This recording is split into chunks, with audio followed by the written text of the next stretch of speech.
मधुबनी में शनि दिन अंधराठारी प्रखंड कांग्रेस कार्यालय में प्रखंड प्रभारी सह बिहार प्रदेश कांग्रेस कमेटी के सदस्य राम इकबाल पासवान प्रेस कॉन्फ्रेंस कयलथि। एहि दौरान ओ कहलथि जे केंद्र सरकार अडानी के बचावे के लेल कांग्रेस के वरिष्ठ नेता राहुल गांधी के परेशान कर रहल छथि ताकि पीएम मोदी और अडानी के बीच के पर्दाफाश नहीं होए। लगातार बढ़ रहल महंगाई चरम सीमा पर एहि संवैधानिक संस्था के दुरुपयोग कयल जा रहल अछि। एहि मौका पर अंधराठारी कांग्रेस प्रखंड अध्यक्ष विनोद कुमार झा, कांग्रेस वरिष्ठ नेता चंद्रशेखर झा, किशोर कुमार झा, लाल मोहन, श्याम चौपाल, धीरज झा, सूर्य नारायण चौपाल, मंगल राम, विलक्षण मंडल, नागेंद्र मिश्र, अब्दुल जब्बर सहित और कांग्रेस कार्यकर्ता मौजूद छलथि। आवाज को जनता तक पहुंचाएंगे, इसके लिए वेरी वेरी थैंक्स। और आज का जो कार्यक्रम है, हम लोगों का पूरे भारतवर्ष में राहुल गांधी जी के साथ जो घटना घटी है, जो कार्यक्रम हो रहा है मैंने सरकार के द्वारा टॉर्चर करने की जो व्यवस्था हो रही है सरकार के द्वारा, उसके खिलाफ कांग्रेस पार्टी पूरे भारतवर्ष में सभी स्टेट के प्रखंड कार्यालय में पीसी कर रही है और पत्रकार के माध्यम से, चैनल के माध्यम से इस बात को गांव तक, खेत खलिहान तक जो हमारी जनताएं, हमारी जो पब्लिक है, वो उनके नजदीक तक पहुंचाने की काम कर रही है। जो आप देखें, जो आपका जो निरंकुश शासन है, जो हिटलर शाही हो रहा है, उसका क्या कार्यक्रम है, क्या कर रही है सरकार, उसको पहुंचाने के लिए। और अब मैं चाहूंगा जो आप लोगों के द्वारा, पत्रकार के द्वारा, क्योंकि पत्रकार चौथा स्तंभ है देश का, और उसके द्वारा हमारी आवाज को आप उस जनता तक पहुंचाएंगे, यही आशा उम्मीद है। राजनीति में उत्थान और पतन होता है, यह कोई परमानेंट चीज नहीं है। जनता है, जनता कुछ भी कर सकती है। तो आप सही बोले हैं। जो हम लोग इससे पहले जो 95 की बात ले लीजिए, 90 की बात लीजिए, 90 में चुनाव हुई थी, 11 विधानसभा का मधुबनी जिला, 11 में 11 एमएलए हम लोग का हुआ करता था। तो समय और परिस्थिति की बात है, उतार चढ़ाव राजनीति में होता है। वास्तव में हम लोग संघर्ष कर रहे हैं, कोई दो बात नहीं है, और संघर्ष करते ही रहेंगे। और मैं दावा करता हूँ पुनः एक समय आएगा, पुनः हम लोग पूरे प्रदेश में और देश में शासन कांग्रेस पार्टी ही करेगी, क्योंकि राज्य सत्ता चलाने का कांग्रेस के पास ही वह गुण है जो बढ़िया ढंग से इस देश को चला पाएगी। जो परिस्थिति आप देख रहे हैं, और देखिए हम लोग की सत्ता जिस समय थी, हम लोगों ने जो कुछ किया है उस युवा से छुपी हुई बात नहीं है। क्योंकि इससे पहले ही 9 साल पहले हम लोगों की सरकार थी देश में, लगातार हम लोग दो बार सरकार चलाए हैं, और इतना ढंग से चलाए हैं जो युवा के लिए भी और किसान के लिए भी जो भी जन उपयोगी योजना है वह कांग्रेस के द्वारा ही चलाया गया है। हम लोग, गलती हम लोगों में है जो हम लोग उस चीज को जनता के बीच प्रचार में नहीं ले गए। एक मिनट, भोजन का अधिकार कांग्रेस ने दी है, राइट टू इंफॉर्मेशन, सूचना का अधिकार कांग्रेस ने दी है, शिक्षा का अधिकार कांग्रेस ने ही दी है। सारी चीज तो कांग्रेस का ही व्यवस्था है, लेकिन हम लोग उसको प्रचार, हम लोग के पास प्रचार तंत्र नहीं है।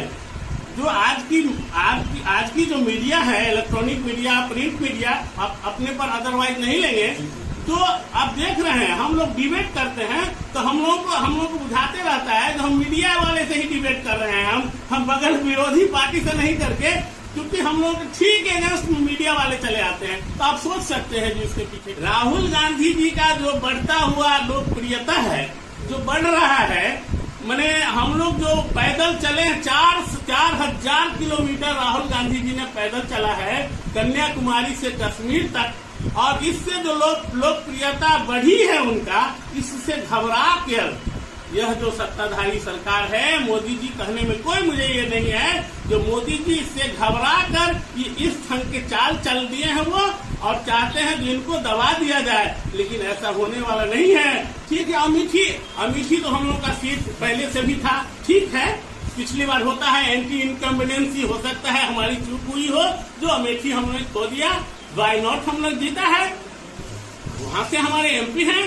तो होता ही है, परमानेंट किसी का सीट तो कोई है नहीं। लेकिन हम लोग चाहते हैं इस बार दोनों का दोनों वाई नॉट भी लेंगे और वो भी लेंगे। उसके लिए प्रियंका गांधी जी हैं, वो पूरी भिड़ी हुई है, हो सकता है हम लोग उन्हीं को लड़ा दें वहां से। हम लोगों का रोड मैप है, जो सबसे पहले हम लोग अभी जो 9 साल के अंदर जो बेरोजगारी बढ़ी है वो तो सीमा पार कर गया है। आप देखिए, हमारी सरकार होगी जो झूठ का पुलिंदा परसा गया, हम आपको एक फोकस थोड़ा सा उस पर दे रहे हैं। हमारी सरकार आएगी तो हम इतना 15-15 लाख सभी के खाते में दे दूंगा। जितने भी बेरोजगार हैं सबको एम्प्लॉय कराऊंगा। एम्प्लॉय हुआ है क्या? जो भी फैक्ट्रियां छोटी छोटी कंपनी थी जिसमें 200, 400, 500 वर्कर्स खट रहे थे, सारे का औकात में ला दिया कंपनी को। सारी कंपनी बैठ गई है या तो बहुत बंद करके चल गया है। जिसमें 200 मजदूर था उसमें 50 मजदूर काम कर रहा है। फैक्ट्री के मालिक कह रहे हैं जो मेरे पास वैसा काम नहीं है, अब हम लोगों को बहुत सारा सा टेंशन है, हम नहीं चला सकते हैं कंपनी। जीएसटी सीएसटी क्या क्या है, लोग थक हार के कंपनी बंद कर दी है और बेरोजगारी 4 गुना बढ़ गया। पहले से रोजगार मिलने का सवाल था और बेरोजगार लोग हो गए। जो 30,000 में जो हमारे वर्कर खटते थे किसी कंपनी मंथली में, उसको 10,000 रुपया दिया जा रहा है। आप लोग जाके पता करिए जो स्थिति क्या हो रही। बेरोजगारी हद तक बढ़ गया। सबसे पहले हम लोग अगर सत्ता में आते हैं तो मेरा फोकस होगा जो रोजगार बढ़े। एक ही आदमी अमीर नहीं हो, सारे लोग अमीर हो। हम लोगों का वो हम सेक्टर पर काम करेंगे। हम लोग एक मोदी एक अडानी और अंबानी या नीरज मोदी वही अरबपति खरबपति हो गया, जिसका स्थान था 7वां पर वो आ गया दूसरा पर। और जितनी भी छोटी कंपनियां थी वो बंद हो गई है। बेरोजगारी के लोग भटक रहे हैं रोड पे। तो हम लोग ठीक इसके विपरीत करेंगे। 2 ही 4 नहीं बढ़ेंगे, 100, 200, 1000 कंपनियां बढ़ेगी। छोटी छोटी कंपनियां लगेगी जिसमें लोग एम्प्लॉय होंगे और बेरोजगार